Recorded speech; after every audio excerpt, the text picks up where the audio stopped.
तो हेलो जी, वेलकम करता हूँ आपको एक नई वीडियो में। मैं हूं नवीद, आप देख रहे हैं देसी व्लॉग्स। ये आपके भाई का घर, और आपको बताना है कि मैंने कैसे डंकी लगाई और मैं यूके कैसे पहुंचा।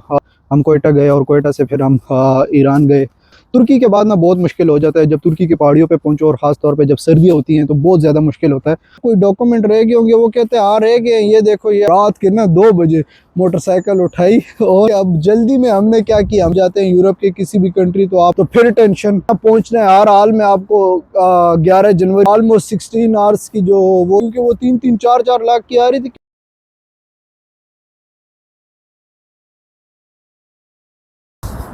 हाँ, तो टाइटल तो आपने देख लिया कि मैं कैसे यूके आया, और उसके बारे में मैं आपको बताना चाहता हूँ। इसी वॉक पे निकला था, लेकिन फिर मैंने सोचा कि ब्लॉग बना लेते हैं। काफ़ी दिन भी हो गए, ब्लॉग नहीं आया, 3-4 दिन हो गए। लेकिन हाँ, तो यार जैसे मैंने ना अभी आपको बताना है कि मैंने कैसे डंकी लगाई और मैं यूके कैसे पहुंचा। यूके डंकी लगाना ज़रा मुश्किल हो जाता है, आपको पता है। हर कोई जैसे शुरू करता है वैसे ही। पाकिस्तान से हम कोयटा गए और कोयटा से फिर हम ईरान गए। वहाँ से हमने काफ़ी सारी पहाड़ियाँ क्रॉस की। हम जब तुर्की के बाद ना बहुत मुश्किल हो जाता है जब तुर्की की पहाड़ियों पे पहुँचो, और ख़ास तौर पे जब सर्दियाँ होती हैं तो बहुत ज़्यादा मुश्किल होता है। तो ये है कि बड़ा डेंजरस भी होता है। अभी देखो, ये खूबसूरती उसी का फल है।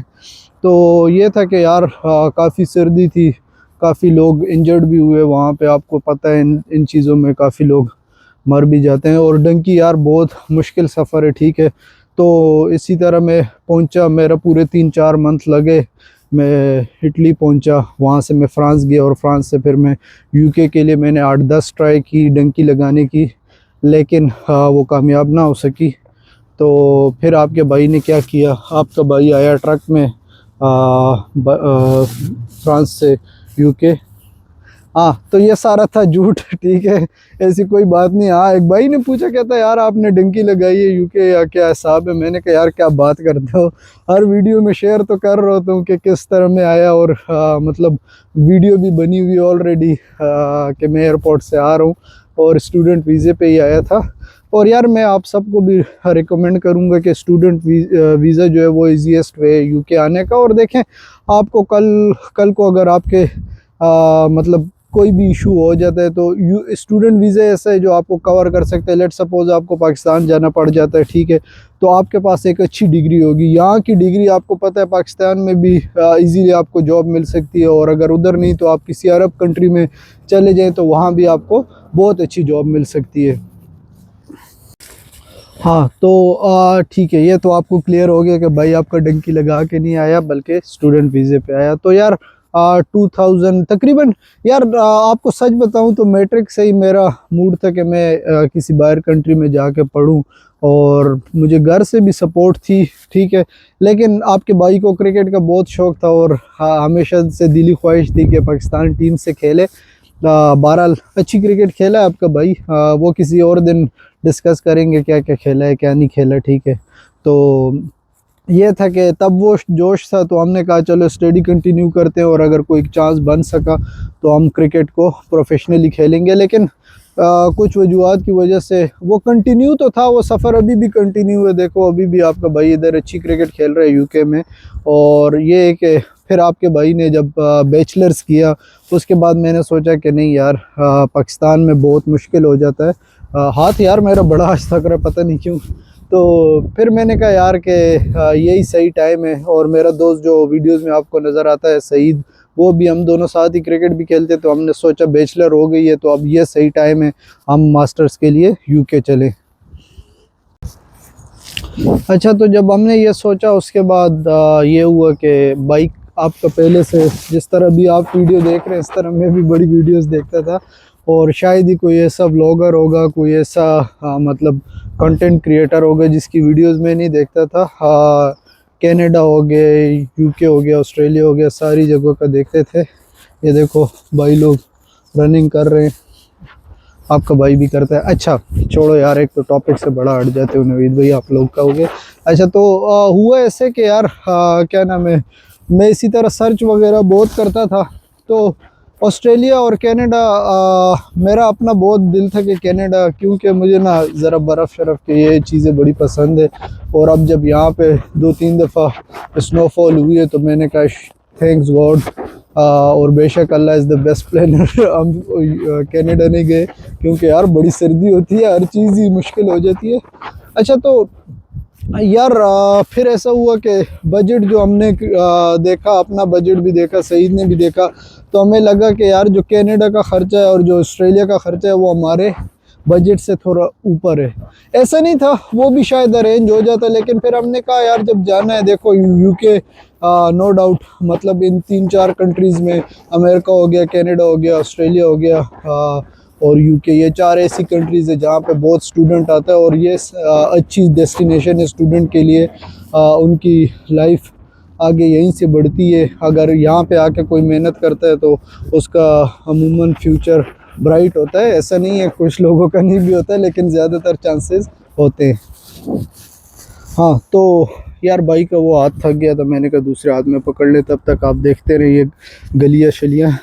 तो फिर ना हमने ऐसा किया, मैंने अप्लाई कर दिया, ऑलरेडी मेरे पास काफ़ी सारे कंसल्टेंट्स वगैरह के नंबर भी थे, ठीक है। तो हमने सोचा कि अब मैसेज करने शुरू हो जाए। तो आपके भाई ने एक ही मैसेज क्रिएट किया और सारे डॉक्यूमेंट नीचे अटैच किए और वो मैसेज सेंड करना शुरू कर दिए, ठीक है।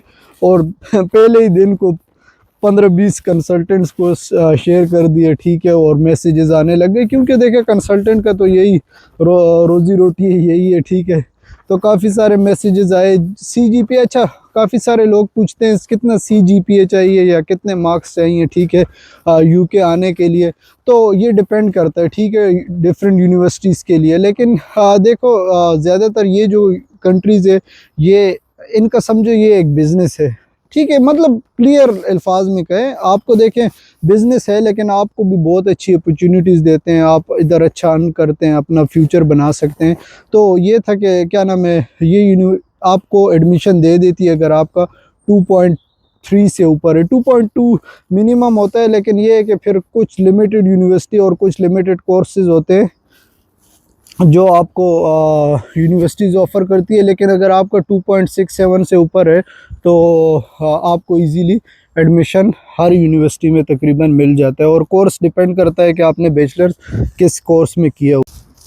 अच्छा तो हाँ, जैसे कि आपको मैंने अभी बताया 2.2 से ऊपर हो तो आपको इजीली एडमिशन मिल जाता है, और अगर इससे ज़्यादा अच्छा 2.5 से ऊपर है तो ऑलमोस्ट एवरी यूनिवर्सिटी आपको ऑफ़र करने लग जाती है डिफरेंट कोर्सेज़ में। तो हमारा ये था पहले कि कोई आसान कोर्स है, लेकिन फिर हमने डिसाइड किया कि यार अपनी फील्ड में कोर्स किया जाए, अगर तो हमारा कुछ ना बना तो एटलीस्ट हमारे पास अच्छी डिग्री तो होगी अगर हम वापस पाकिस्तान आए। जो कि यार देखो आपको हर पॉजिटिव और नेगेटिव चीज़ जहन में रखनी है, क्या क्या हो सकता है, ठीक है, फ्यूचर में।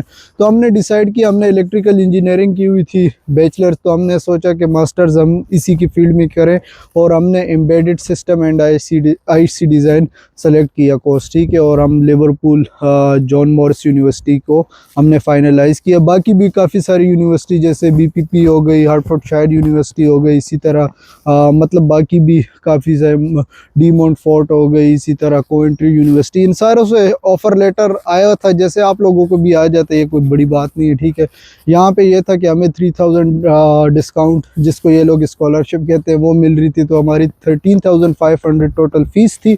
तो हमने कहा यही ठीक है। और सितंबर 2023 में आप 2020, एक मिनट मुझे सोचने दो यार, क्या डेट थी, हाँ सितंबर 2022 तक। तो सितंबर 2022 में हमने ऑलमोस्ट यूनिवर्सिटी फाइनलाइज कर ली थी और हमने फ़ीस जमा करा दी थी, बल्कि इससे पहले कर ली थी, आई थिंक अगस्त के एंड में, ठीक है। तो अगस्त 2022 में आपके भाई लोगों ने फ़ीस जमा करा दी। अच्छा इसमें एक ट्विस्ट ये था कि जब हमने आइल्स दिया, आइल्स सबसे मुश्किल तरीन स्टेप होता है, ठीक है। आप लोगों ने काफ़ी सारी तैयारी करनी है जब भी अप्लाई करना है। वो इसलिए कि आपको पता होता है 50-55 हज़ार, 50 to 55,000, कुछ भाई कहते हैं कि उर्दू में नंबर ना बोला करो, हमें नहीं समझ आती, तो 55,000 ऑलमोस्ट फ़ीस है।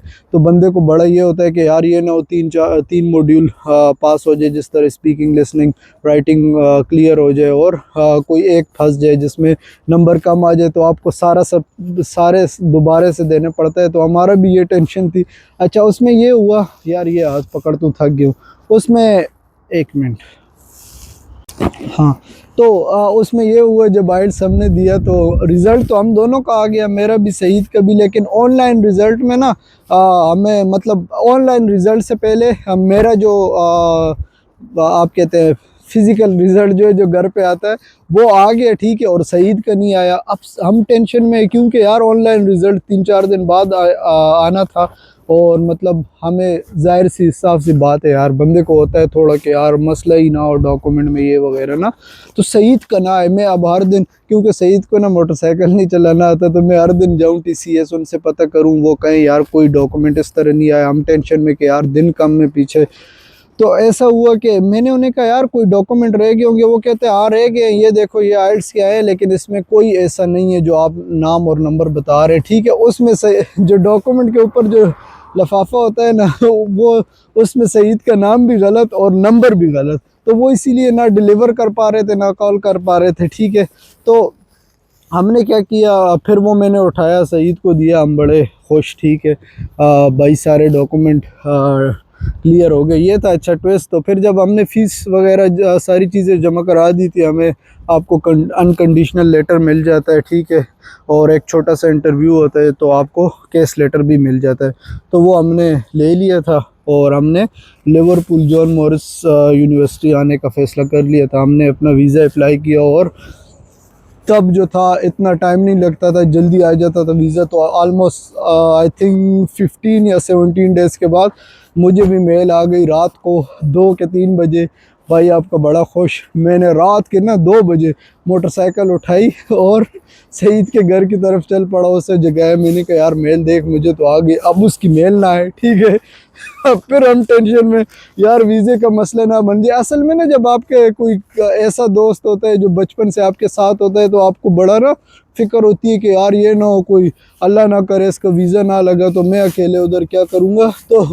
तो ना इस तरह हमने तो हम बैठे रहे, हमने देखा, फिर तकरीबन घंटे डेढ़ बाद, तकरीबन 3 बजे ऑलमोस्ट इस तरह कोई वीज़ा आया, या नेक्स्ट डे सुबह ही आ गया सईद का भी। तो फिर उसके बाद एक और, हाँ, तो यार वीज़ा तो आ गया, ठीक है। अब जल्दी में हमने क्या किया, हमने टिकट बुक कर लिए, मैं और मेरे वालिद थे, तो मेरी भी टिकट उन्होंने बुक की, और सईद में। और हमने नोट नहीं किया, हमने उसमें जो कनेक्टिंग फ़्लाइट थी वो स्पेन जानी थी, ठीक है। और अगर स्पेन आप जाते हैं यूरोप के किसी भी कंट्री, तो आपको वीज़ा चाहिए, ट्रांजिट वीज़ा। मैंने सर्च किया तो गूगल पे आया कि नहीं चाहिए, तो मैंने भी करा, बल्कि मैंने एक दोस्त से पूछा, उसने कहा नहीं चाहिए, तो मैंने भी ओके कर दिया। अब हमने कर ली, और तकरीबन 2-3 दिन हमारे फ़्लाइट में रह गए। और हमने जब ना देखा, मैंने कॉल की एमिरेट्स वालों को, तो वो कहते हैं आपको चाहिए।